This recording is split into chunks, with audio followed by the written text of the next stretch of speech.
Halo, jumpa lagi dengan saya Nuri Sardini dalam materi kuliah Pemilu dan Parpol. Kali ini saya akan memberi pesan terkait dengan ketentuan UAS, mata kuliah Pemilihan Umum dan Partai Politik kelas 6, Prodi S1 Ilmu Pemerintahan, Departemen Politik dan Ilmu Pemerintahan. Kelas 6 ya, sebagai berikut. Nah, kita mulai yang pertama dulu, latar belakang. Ketentuan ini memuat tata cara ujian akhir semester tahun 2022-2023 mata kuliah kita melalui penyusunan proposal draft program kreativitas mahasiswa PKM.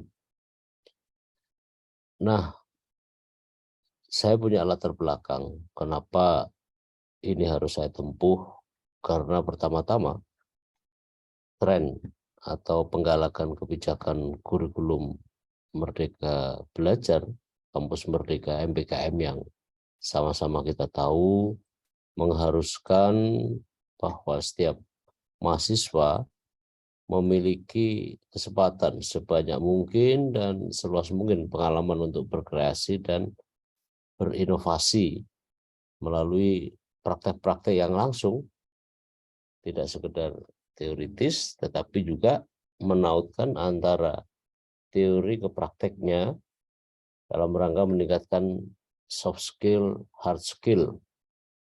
Nah, pula juga secara konkret pemberian kesempatan sebelum memasuki dunia kerja, dunia usaha. Sebagaimana maksud dari Peraturan Menteri Pendidikan dan Kebudayaan Nomor 3 Tahun 2020 tentang Standar Nasional Pendidikan Tinggi, yang memang lebih banyak menekankan pada aspek pemberian kesempatan pengalaman dan praktek mahasiswa untuk berkreasi dan berinovasi seluas, sebanyak mungkin, dan sesering mungkin. Ada juga alasan praktis, karena terus terang aja, terutama posisi saya sebagai Ketua Departemen Politik dan Ilmu Pemerintahan melihat bahwa dari tahun ke tahun keterlibatan mahasiswa prodi ini ya sangat rendah menurut saya, termasuk kepesertaan dalam PKM jika dibandingkan dengan program studi pada departemen lain di lingkungan visi Undi kita. Kendati pun saya mendengar kabar baik dari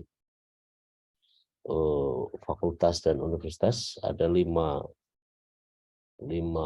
proposal yang sampai PKM-nya itu disetujui dan bahkan jadi bagian dari peserta kuliah kita kali ini. Selamat ya buat Leonita, supaya ditularkan juga kepada yang lain. Mudah-mudahan ada dua proposal yang lolos. Satu diantaranya dari Leonita, dan saya rasa itu akan jadi pemicu buat kalian dalam meningkatkan keterlibatan, supaya kita tidak selalu dilanda musim paceklik prestasi mahasiswa prodi ilmu pemerintahan kita. Saya berkewajiban untuk terus mendorong, termasuk di dalamnya adalah dalam rangka untuk PKM ini, saya mengharuskan untuk UAS diintegrasikan dengan maksud baik tersebut.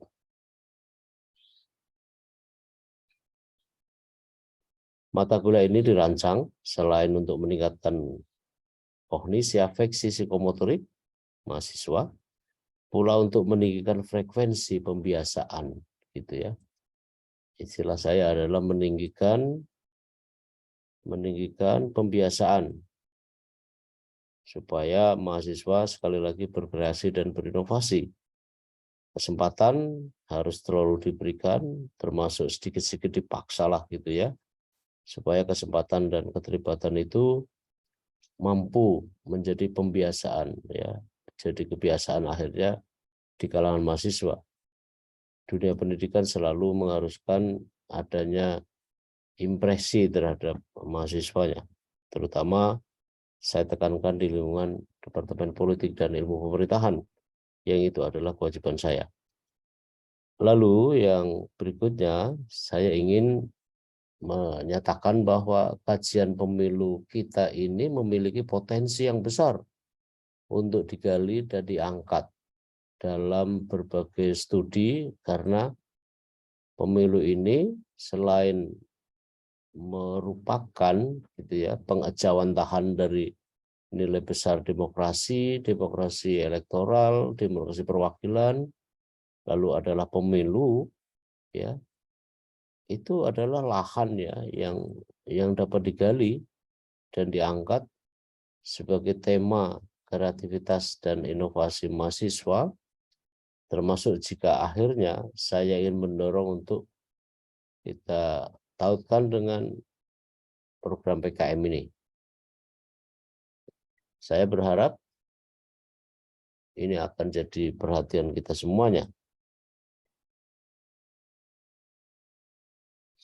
Nah, teman-teman ya, dari 10 jenis lomba PKM, silakan dipelajari ketentuan PKM. 4 jenis lomba PKM ini memiliki kedekatan dengan kajian-kajian pemilu. Benar-benar menarik sebenarnya ini kalau kita tekun untuk melakukan ini gitu. 10 sebanyak 4 jenis itu memiliki ini relasionalitas dengan kajian pemilu, dekat dengan kajian-kajian pemilu, karena pemilu itu selain konsep besar yang saya sampaikan tadi juga ada praksisnya. Nah, praksisnya inilah yang merupakan lahan luas dan dalam untuk diangkat atau digali dalam tematika PKM ini. Selain juga kegiatan lain, ialah ada 4 ya. Pertama adalah riset sosial humaniora, yang kedua pengabdian kepada masyarakat, yang ketiga adalah video gagasan konstruktif VGK, dan akhirnya adalah artikel ilmiah. Materi-materi lain sangat mungkin juga seperti itu, tetapi yang paling saya tahu dari kajian-kajian pemilu, karena saya juga punya pengalaman yang cukup panjang, dengan reputasi yang cukup panjang, bahwa itu semua bisa diangkat sebagai bahan galian, kajian, termasuk untuk kepentingan PKM ini.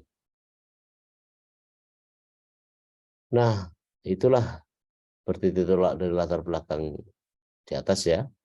Saya berharap kita akan membagi ke dalam beberapa kelompok ya. Para peserta kuliah saya rancang untuk dibagi ke dalam beberapa kelompok, yang masing-masing kelompok itu diharuskan untuk membuat atau menyusun draft proposal PKM.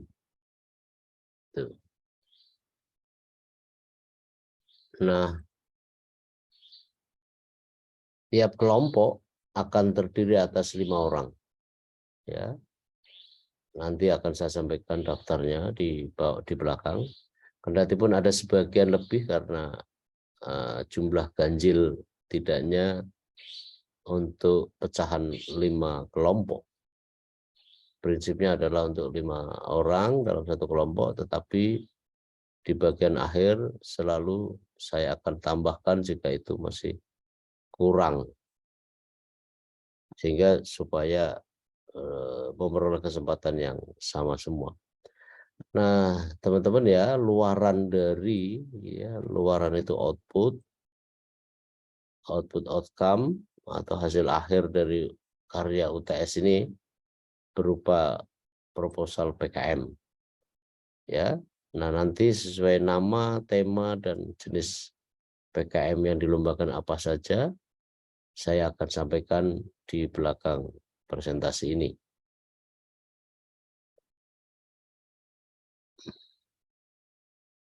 Nah, target penyusunan proposalnya adalah itu tadi ya. Target saya adalah menemukan permasalahan. Jadi Anda belajar cara menemukan permasalahan. cara merumuskan masalah, cara mengkonsepsionalisasi terhadap masalah, dan akhirnya adalah cara untuk menemukan solusi. Di situ diam-diam Anda sedang melakukan latihan cara menyusun seminar proposal dan skripsi, karena ya skripsi itu maupun apapun ya ini ya, merumuskan dan seterusnya ini ya. Kalau Anda anggap ini sebagai ya, kalau Anda saja anggap bahwa ini adalah penting, maka sesungguhnya diam-diam Anda sedang menabung satu konsep, satu pembekalan tentang cara menulis skripsi atau proposal. Nah, bagian yang kedua saya akan jelaskan deskripsi jenis-jenis PKM, 4 PKM yang saya maksud tadi, jenis lomba PKM yang saya maksud tadi itu. Nah, pertama adalah PKM RSH, Riset Sosial Humaniora. Nah, ini tujuannya melatih mahasiswa dalam mengungkap hubungan sebab akibat, bersifat deskriptif tentang perilaku sosial, ekonomi, pendidikan, seni, budaya, dan seterusnya dengan kearifan lokal maupun perilaku kontemporer. Nah, objek riset menitikberatkan pada fenomena sosial interaksi dalam kehidupan masyarakat. Nah, misalnya saya contohkan dalam gagasan besar demokrasi kita, itu banyak sekali memberi peluang kepada pemilih, kepada penyelenggara pemilu, kepada peserta pemilu, baik partai politik maupun calon perseorangan, juga pemerintah, pemangku kepentingan, LSM, pemantau pemilu, NGO untuk meningkatkan peran nilai tambah sesuai kapasitas masing-masing, kapasitas struktur maupun kapasitas sosial, maupun kapasitas dalam arti keterlibatan masyarakat dan semua pihak tadi itu dalam pemilu. Nah, ini adalah untuk PKM RSH. Nah, PKM PM ya, PKM PM tujuannya untuk menumbuhkan empati mahasiswa kepada persoalan. Jadi bersifat human interest yang dihadapi masyarakat. Nah, kemudian melalui penerapan IPTEK itu ada solusi yang tepat.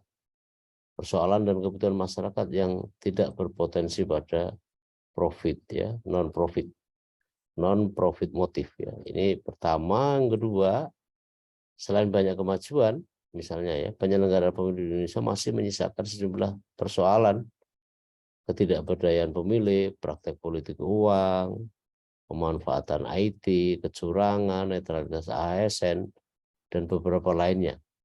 Yang kata-kata beberapa lainnya inilah sebenarnya itu menjadi bahan peluang, ya, bahan galian yang sangat penting dan layak untuk diangkat dalam studi-studi permulaan seperti PKM ini.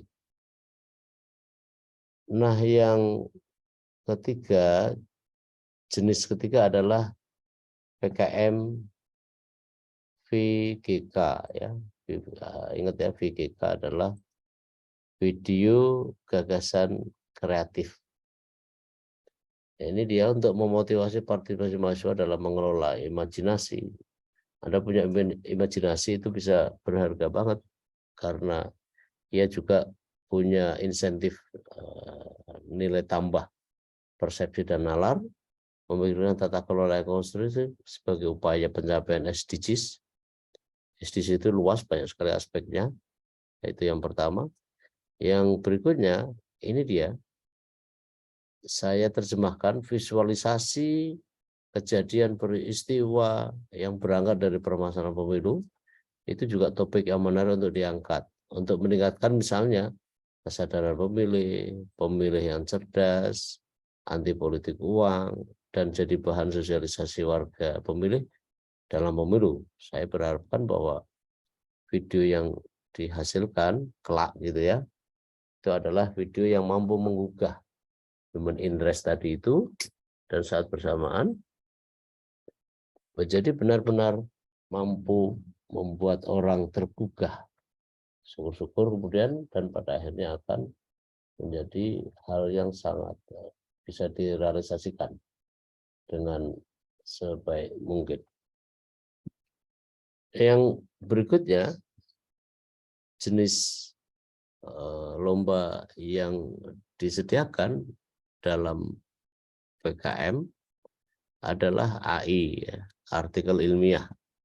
Tujuannya memberi pengalaman mahasiswa untuk menghasilkan karya tulis ilmiah, ya, semacam jurnal, ya, tapi lebih dari sekedar jurnal kalau lihat dari sistematikanya.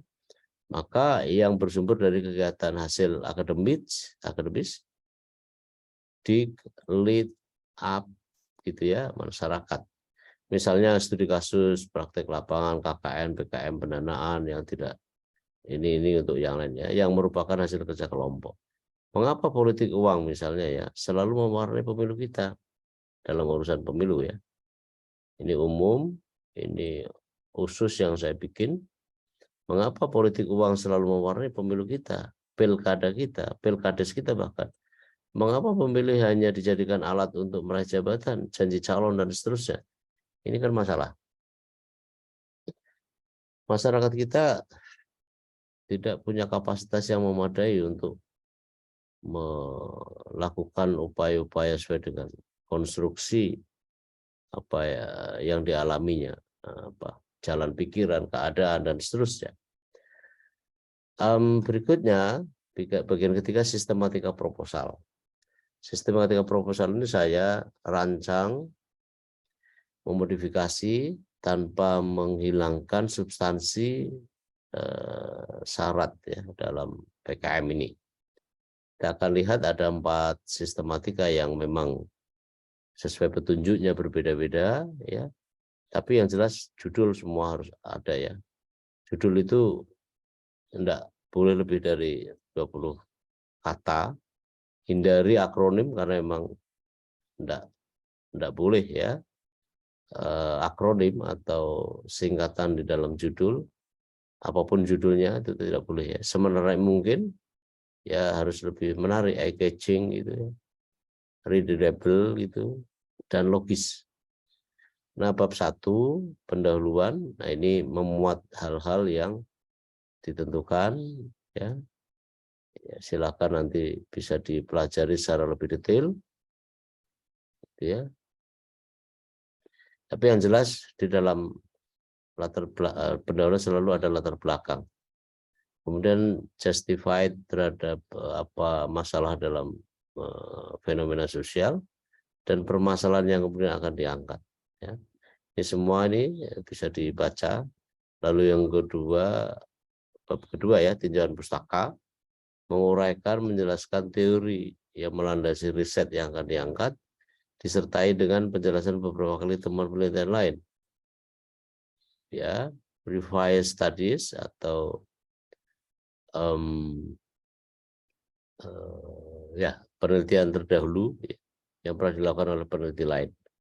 Sumber pustaka ya alfabetis, riset terbaru dalam 10 tahun terakhir rujukannya, metode riset ya, metode yang disyaratkan, lokasinya, desainnya, tahapannya, objek atau variabelnya dan seterusnya. Itu yang sudah barang pasti selalu ada di dalam riset.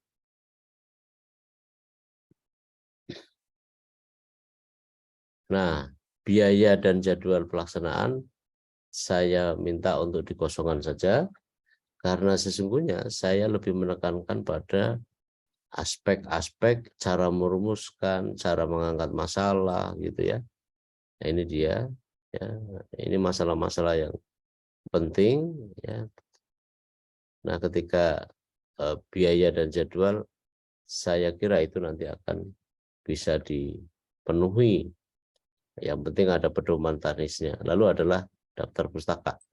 Itu untuk sistematika PKM RSH. PKM PM, pengabdian kepada masyarakat, ya. Ini penting untuk didalami sama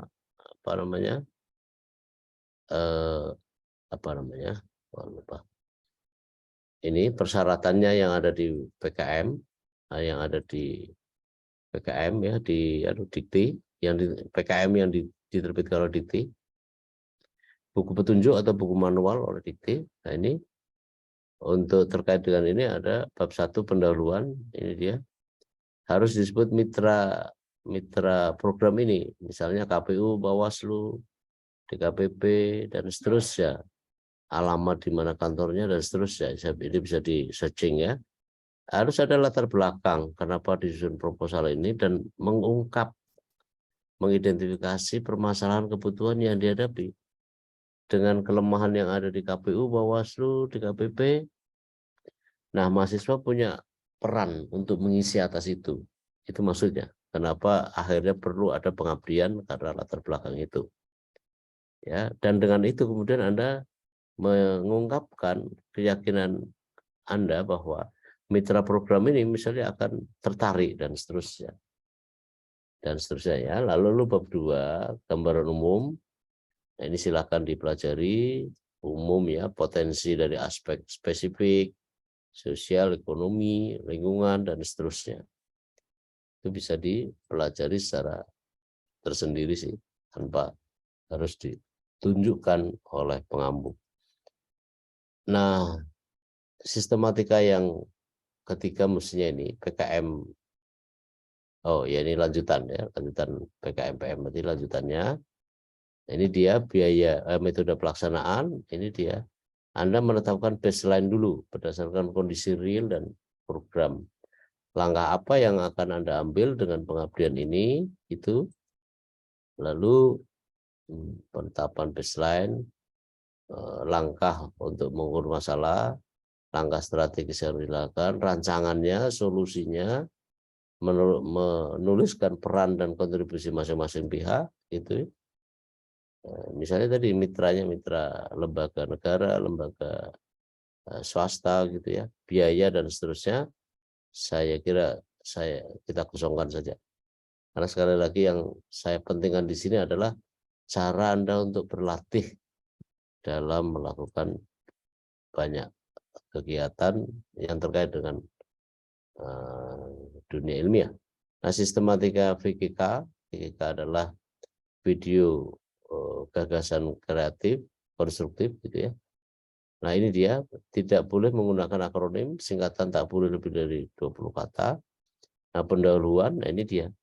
Dalam VGK ini, sebenarnya Anda diminta untuk merancang, mendesain video yang kelak akan diterbitkan, akan dibuat, akan diedit, akan diunggah, dan seterusnya.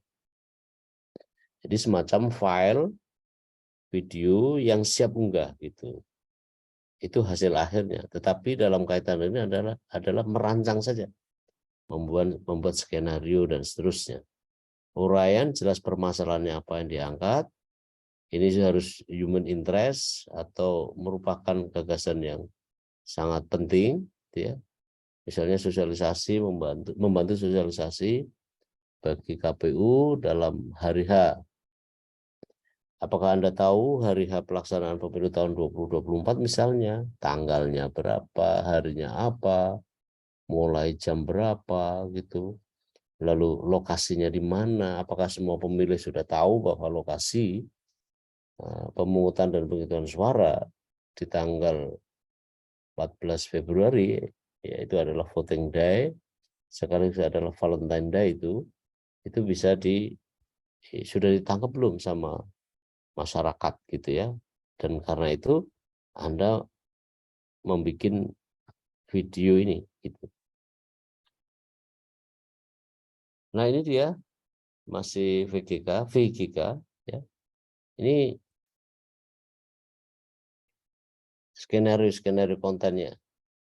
Jadi sekali lagi membuat skenario ya, termasuk beberapa persiapan misalnya shooting script ya, naskah lengkap cerita, ataupun ini dia papan cerita. Jadi Anda bukan membuat video ya, tetapi merancang pembuatan video itu. Padahal itu pun juga tidak kalah pentingnya. Perancangan itu, perekayasaan terhadap satu sosial itu juga nggak kalah pentingnya. Ya. Kenapa begitu? Karena ini dia. Ini dia. Nanti akan unggah di YouTube. Jadi Anda pikirkan bahwa video ini didesain untuk diunggah di YouTube. Ya, saya berjanji andai kata Anda yang ada yang oke, itu saya minta dibikin, nanti saya bisa muatkan di YouTube saya misalnya. Kalau memang layak ya, subscriber saya sudah 14.000 ya. Bahkan konten yang terakhir itu ada yang sampai 120 sekian ribu penontonnya ya. Tampaknya sedang meningkat ini. Nah, di situ memang perlu seni untuk mengelola YouTube ya.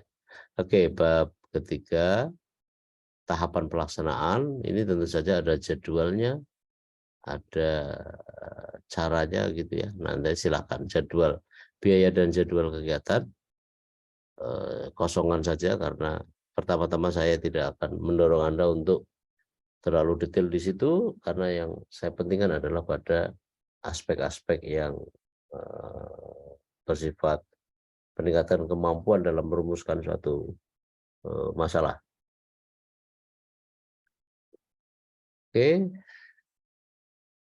Lalu adalah sistematika yang terakhir nih. Sama ya. Judul, sekali lagi judul harus semenarik mungkin. Logik ya, tidak boleh menggunakan akronim. Dibuat ringkasan ada 20 kata ya, judul tak lebih dari 20 kata. Ada kata kuncinya sama seperti karya ilmiah lain ya, hasilnya huruf kapital, serta hindari singkatan jelas ya. Dalam bahasa Indonesia kesesuaian isi dan judul artikel harus klop gitu. Ini adalah judul untuk PKMAI ya, artikel ilmiah. Nah, abstrak harus ada memuat latar belakang, tujuan, metode, hasil, simpulan, dan kata kunci, tapi singkat ya, harus singkat. Lihatlah petunjuknya nanti. Lalu ada pendahuluan. Bagian pendahuluan mendasari pelaksanaan dan uraian dasar keilmuan untuk mendukung kemutahiran substansi kajian, metode, lalu hasil dan pembahasan, seperti supaya Anda memudahkan, Anda bisa mempelajari bagaimana hasil dan pembahasan itu dilakukan, sehingga lebih reliable gitu ya. Nah, ini simpulan dan daftar pustaka harus ada, deskripsi muatannya. Nah, teman-teman, saya akan mengantarkan ke soal teknik, ketentuan tekniknya. Penulisan proposal ini menggunakan font terstandar ya, TNR, lalu 12 font dan spasi tunggal ya. Sorry, salah tipu ini. Spasi tunggal, satu spasi maksudnya. Setiap proposal diajukan oleh satu kelompok yang setiap kelompok itu terdiri atas 5 anggota. Kadang-kadang lebih ya, lebihnya cuma 2 atau 3. Lalu pada setiap proposal harus ada cover dong, iyalah. Harus ada cover. Saya nggak ada cover ya. Ini saya ulang, ini ketentuan tekniknya, hurufnya, jenisnya. Kemudian setiap anggota ada 5 orang atau lebih, tapi sebagian besar adalah 5 orang. Nah, lalu Anda harus buat cover, sedangkan pada setiap cover itu ada judul proposal, jelas dong. Nama kelompok, ya, nama kelompok. Nanti ada, saya tentukan di bagian lampiran. Lalu anggota kelompok, nama mata kuliah kita, lalu nama kelas. Nanti ikuti saja pada tabel yang akan saya sampaikan di akhir dari penyampaian ini. Lalu proposal Anda kirim ke alamat surat elektronik, alamatnya adalah nhsardini@yahoo.com gitu. Lalu proposal paling lama diterima pada pekan depan, sorry, 25 Juni 2023 pukul 12 waktu Indonesia Barat. masih lama. Proposal yang diterima tidak boleh melebihi tenggat. Jika itu terjadi, konsekuensinya ada pengurangan poin penilaian. Perhatikan ya, urusan yang kecil begini tapi seringkali bermasalah. Nah, saya ingin ingatkan bahwa ya, Anda kirim ke sini. Paling lama hari Minggu besok, hari Minggu lusa, besok kan hari Minggu. Lalu adalah proposal, besok kan hari Senin ya. Nah, ini sudah satu hari sebelumnya sudah diterima. Lalu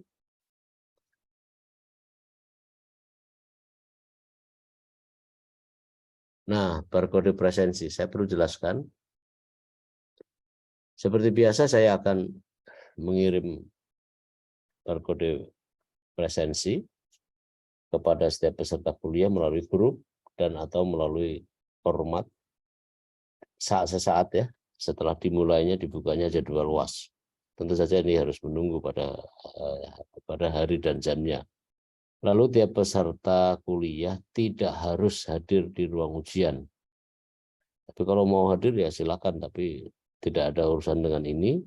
Jikapun hanya sekedar untuk mengisi presensi manual, itu tidak perlu karena saya sudah koordinasi dengan fakultas. Kemudian Kormat mengoordinasi jika ditemui kesulitan oleh peserta kuliah, peserta ujian, atau hal-hal yang ditemui peserta kuliah lain. Misalnya sekali aja saya pernah lewat nama gitu ya, nanti disusulkan nggak ada masalah ya. Tapi lewat Kormat supaya lebih mudah saya itu mengingatnya karena pesan di HP WA saya itu banyak banget satu hari sehingga kadang-kadang lewat ya. Mengkoordinasikan kesulitan hal ini untuk kemudian dikonsultasikan ke saya ya. Nanti kalau ada kesulitan dan segala macam. Tapi sejauh petunjuk itu tadi itu sebenarnya udah cukup ya. Karena memang penjelasannya sangat jelas gitu.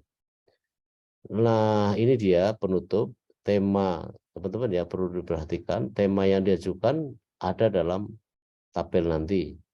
Itu memuat pokok-pokoknya saja. Tema ini dapat diubah, dimodifikasi, disesuaikan ya, karena namanya tema tidak selalu sama dengan judul.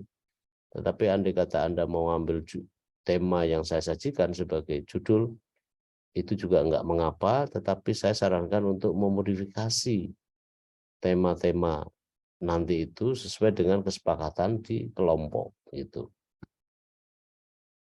Nah, penutup tematika nyolonong ya. Ya, nggak apa-apa, tematika penutup. Lalu saya berharap Anda akan mengerjakan dengan sebaik-baik mungkin, memperdomani. Saatnya saya sampaikan lampiran. Di lampiran ini akan kita bahas ya tentang siapa saja anggota dari kelompok, nama mahasiswa, kemudian pokok tema itu, lalu adalah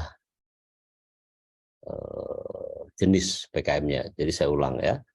Untuk kelompok pertama itu ada Muhammad Zaki, Davana, Bayu, Sisilia, Usman, dan temanya ini ya. Silakan berkreasi.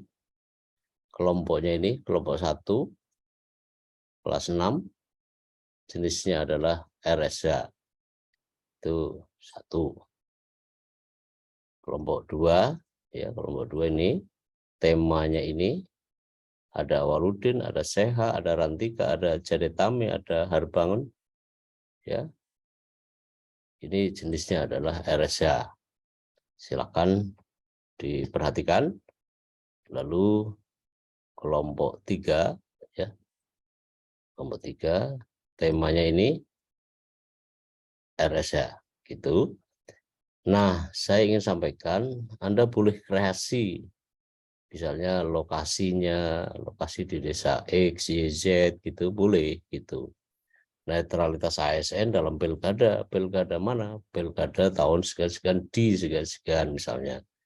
Atau karena ini jangkauan ke depan, maka proyeksi dalam pilkada 2024 misalnya gitu ya.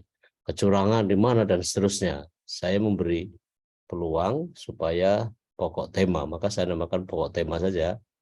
Dan tema tidak selalu harus menjadi judul. Itu tema itu lebih luas dari sekedar judul, dan karena itu Anda silakan berkreasi supaya tidak selalu terpatok pada ini, walaupun tema utamanya ini, tapi Anda bisa kasih judul yang lebih baik menurut Anda ya, karena itu menyangkut masalah fokus dan juga lokus gitu, selain juga tempusnya.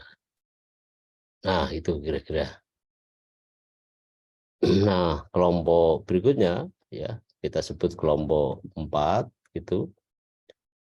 Kelompok 4 ini ya, kelompok 4, kelompok 5, kelompok 6, ini kelas 6 semuanya ya, kita kelas 6. Lalu jenisnya ini PKMPM, pengabdian masyarakat, pengabdian masyarakat, pengabdian masyarakat. Nah temanya masing-masing ini sekali lagi Anda bisa kembangkan lebih lanjut gitu. Anggotanya ini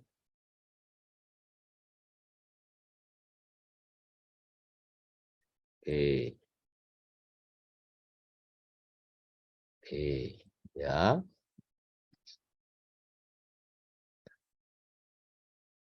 Lalu ada kelompok 7, kelompok 7 ini ada Tiffany, ada Fatan, ada Aisyah, ada Zalia, ada Sabrina.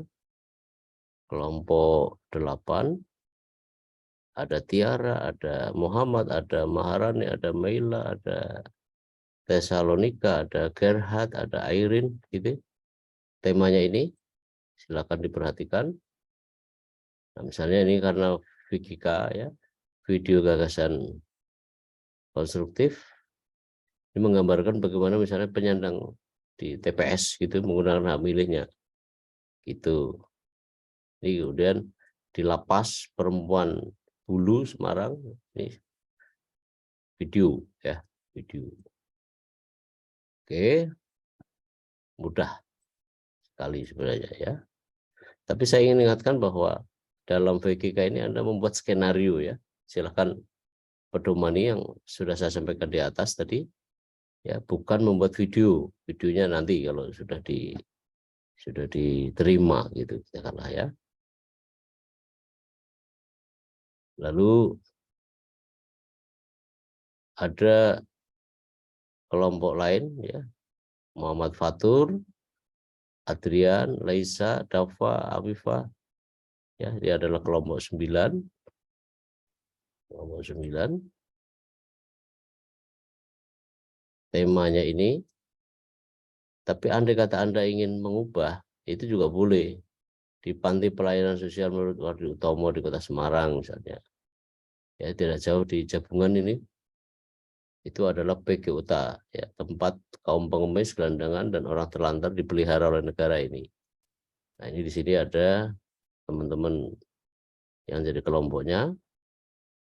Sedangkan kelompok 10, ya, ini ada Nabila, ada Ayu, ada Muhammad, ada Dea, ada Ika, ya, Bu Kormat ini.